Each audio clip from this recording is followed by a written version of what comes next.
और आजकल एक बादशाह शब्द की सी बरान माटी कर दी।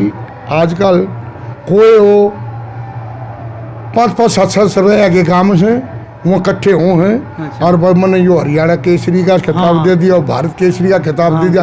क्या अथॉरिटी भाई तुम्हें कोई सरकार की तरफ से मान्यता मिल रही है तुमने दो ये केसरी के ये खिताब दे दोगे आप हैं? खिताब तो पब्लिक देगी। बिल्कुल अंकल। हाँ पब्लिक देती है खिताब तो भाई जो सुनती है। आजकल जितनी पब्लिक 10-10 पार्टियां इकट्ठी कर लेते श्रोता 50 भी इकट्ठे ना होते। बिल्कुल हैं और पहला तो घने घने तो तड़के सूते पड़े रह गया करते जो बुल जाया करती तो इतनी पब्लिक इकट्ठी कहा करती। अपना विचार यूट्यूब चैनल देखने वाले सारे भाइयों ने बिट्टू मोगी राम राम। आज मैं आप सभी दर्शकों की डिमांड पे और आपके सबसे चाहते कलाकार अंकल जी रणबीर बड़वासनिया जी आज हमारे साथ हैं और उनके जीवन के संघर्ष की कहानी आज उन्हीं की जुबानी जानने की कोशिश करेंगे। इसके अलावा हमारे साथ अंकल जी पवन राजलू है जो कि बहुत पुराने कलाकार है। साथ ही रोहतास जी भी हमारे साथ है, ये भी एक काफ़ी पुराने कलाकार रह चुके हैं। तो सबसे पहले अंकल जी आपका हमारे चैनल में स्वागत है और आपको राम राम। और बिट्टू भाई मैं भी सबसे पहले तो अपना विचार यूट्यूब चैनल देखने वाले सभी श्रोताओं को दर्शकों को हाथ जोड़ के प्रणाम करता हूं और आपके चैनल को बहुत बहुत बधाई देता हूं कि आप इतना अच्छा कार्य कर रहे हो। जो छुपी हुई बातें हैं वो निकाल के लोगों के सामने ला रहे हो। आपका बहुत बहुत धन्यवाद बिट्टू भाई। तो देखो अंकल जी सवाल सिलसिला चालू करें उससे पहले ना मतलब बहुत सारे, वैसे तो आप बहुत परिचित कलाकार हो लेकिन फिर भी बहुत सारे खटक रहा है कि वो हमारा चाहिए था जो कलाकारी कितना कौन सा गाँव है इसका क्या गवांड है, तो इसके बारे में बताओ थोड़ा। तो भाई ऐसा है, ये तो आपका बड़ापन है जो इतना मान सम्मान आप दे रहे हो और नहीं तो उस परमात्मा की कृपा है ठीक टाइम पास हो गया भाई। और बड़वासनी मेरा गांव है जो सोनीपत के पास पड़ता है, बिल्कुल सोनीपत से सटा हुआ है। तो अंकल जी गाने की बात करें तो अपना गाने का शौक कैसे लगे अंकल जी? गाने का शौक भाई ये तो देखो कुदरती होता है। अच्छा अंकल जी। ये तो परमात्मा की तरफ से गॉड गिफ्टेड चीज़ होती है ये। अच्छा। स्कूल में पढ़ते थे तो वहाँ ये जैसे शनिवार ने मीटिंग हुआ करती, साप्ताहिक प्रोग्राम हुआ करता तो उसमें गाने सुनाते थे, नाटकों में भाग लेते थे। अच्छा। प्रार्थना करवाते थे सुबह सुबह। अच्छा। तो वहीं से शौक तो ये तभी से था। अच्छा अंकल जी। हमने नो भी सुना अंकल जी जैसे स्कूल में मास्टर लगाए थे प्रश्न याद कर लो तो आप प्रश्न यहाँ पे रागनी याद करे आते। तो ये देखो जैसे मैंने बताया ना कि भाई परमात्मा कि वो देन है ये। अच्छा। कि मास्टर जी कहते प्रश्न याद करके लाइए वो ना याद होते। अच्छा। और रागनियों का ऐसा था, रागनी कोई भी 1-2 बार ध्यान से पढ़ ली। अच्छा। तो वह याद हो जाए, प्रश्न ना होया करते याद। अच्छा अंकल जी आपके गुरु कौन रहे? मेरे गुरु जी भाई पंडित जगन्नाथ भारद्वाज शमशाना। अच्छा। हाँ वो मेरे गुरु जी हैं और उन्हीं से हमने ये जो कुछ है जो सीखा वो नीचे सीखा। अंकल जी आपका पहला कंपटीशन या पहला कोई ऐसा स्टेज प्रोग्राम जिसका आपने शुरुआत करी हो? नहीं देखो वैसे तो हम जिस बड़ा भाई है अपना। अच्छा। वो गाया करता। अच्छा अंकल। लीलू जो है वो गाया करता तो परिवार में शौक तो था ये। हाँ अंकल जी। और हम गांव गवांड में कोई छोटा मोटा प्रोग्राम पहले भी कर लिया करते। अच्छा। पढ़ते समय लेकिन मैंने 83 में मैट्रिक करी। अच्छा अंकल। उसके बाद 84 में मैंने पहला कंपटीशन जीता अलीपुर दिल्ली से। अच्छा अंकल जी। वहाँ वैसे तो फर्स्ट आए थे हमें लेकिन हम पार्टी लेके नहीं जा रहा था, मैं किसी और के साथ जा रहा था। अच्छा अंकल। तो वहाँ एंट्री मेरी भी करवा दी। अच्छा। तो वहाँ फिर उन्होंने ये मान के जो जूरी बैठी थी। हाँ। भाई फर्स्ट तो है ये। अच्छा अंकल। लेकिन ये अपनी पार्टी नहीं ले रहा इसलिए इसको सेकंड का नाम दिया जा रहा है। अच्छा। सेकंड की शर्ट मैंने पहली बार 84 में अलीपुर का दिल्ली से जीती। अच्छा अंकल जी। अंकल जी आपके अनुसार रंग काट की बात करेंगे, जो एक रंग काट ओरिजिनल रंग काट बोला है जिसने, वो होना चाहिए या नहीं होना चाहिए? देखो भाई पहले जो रंग काट हुआ करते ना उनमें आनंद था।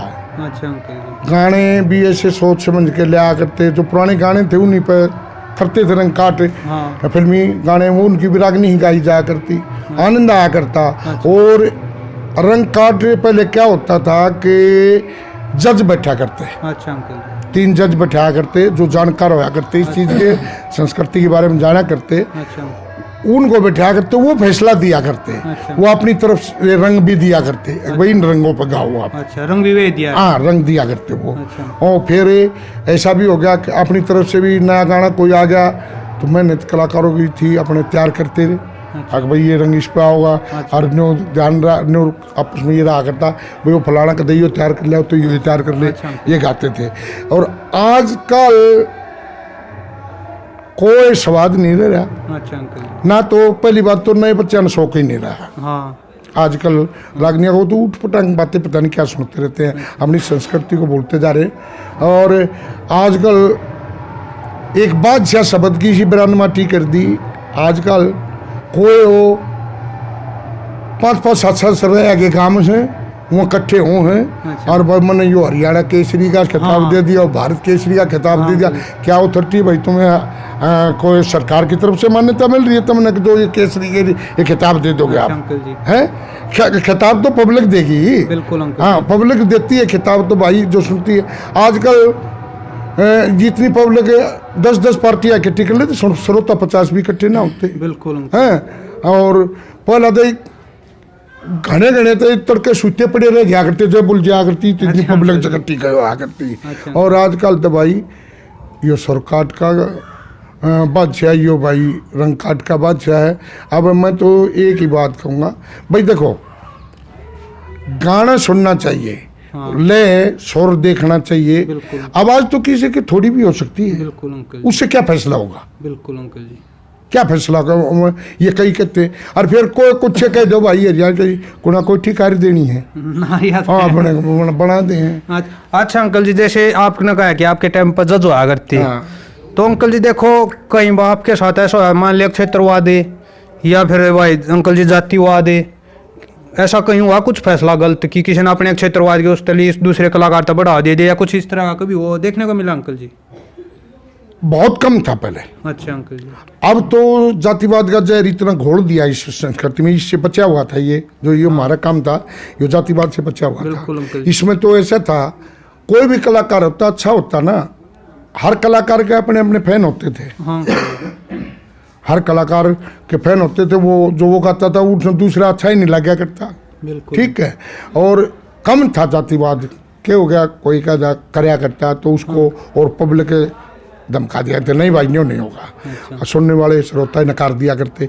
लेकिन अब तो बड़ा जहर, ये जातिवाद का जहर बड़ा फैल गया।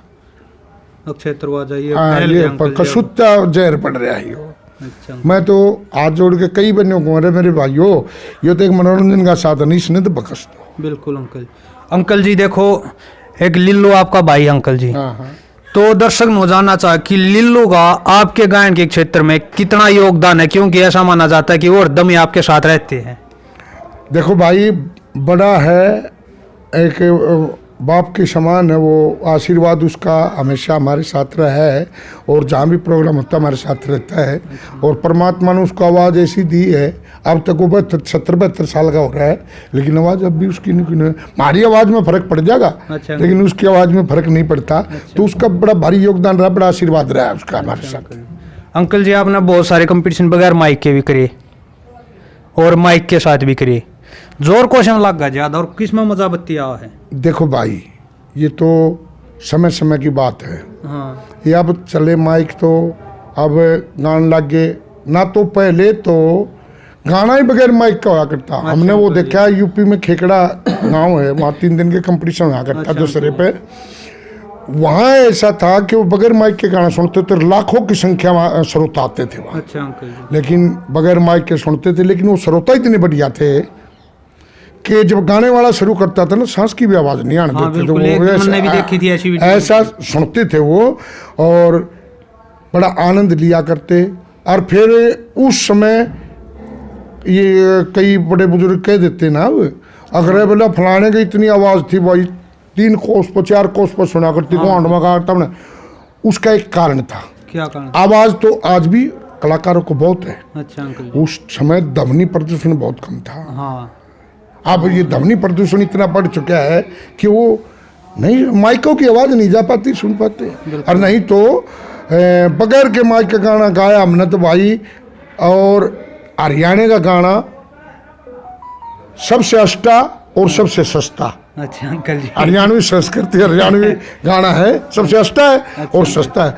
कई बार तो ऐसा हुआ करता हम माइक शुरू हो गए, हाँ, लेकिन बूढ़े ठहरे तो उतने बगैर माइक सुन रहे थे, गांव में जाते माइक लाके पा जाता, वो वहाँ जाने के बाद भी माइक हटवा दिया करते। अच्छा भाई रहा हमने स्वाद नहीं आ रहा, माइक ना हटा के गा। अच्छा अंकल जी। हाँ, माइक का खर्चा भी करवा देते, उन्हें बंद करवा देते। अच्छा अंकल जी। अंकल जी देखो, आप गाने में तो निपुण थे ही थे, आप जो चुटकुले सुना रहे थे ना उनमें ही बड़े माहिर हो। दोनों सरस्वती माता ही दादा आपके पास दोनों कलाएं संपूर्ण है। कदे ही सो अंकल जी जैसे चुटकुले सुना, जायद सी बात है भाई, पब्लिक पर भी लाग गएगी। किसी ने कहा ईब तक तू मतलब मेरे तो जो कह दिखाई एक बार कर ले, कंपटीशन फिर फेंटूंगा। नहीं, ऐसा हमारे साथ कभी नहीं हुआ। अच्छा। बड़ा प्यार मिला। अच्छा। लोगों का बड़ा प्यार मिला, बड़ा आशीर्वाद रहा है भाई पब्लिक का। मैं तो परमात्मा से प्रार्थना करता हूँ कि भाई भला हो सबका, इस प्रदेश का, और जहाँ भी ये रागनियाँ सुनी जाती हैं, जैसे दिल्ली है, देहात, राजस्थान है, लगता यूपी है, पंजाब है, वहाँ खूब गाया भाई। और बड़ा आशीर्वाद मिला, चुटकुलों से भी बड़े खुश हुए लोग हैं। और भाई गाना बजाना तो ऐसा बढ़िया था नहीं, परमात्मा के दाद ठीक टाइम पास हो गया, और बस यही बात थी भाई। अंकल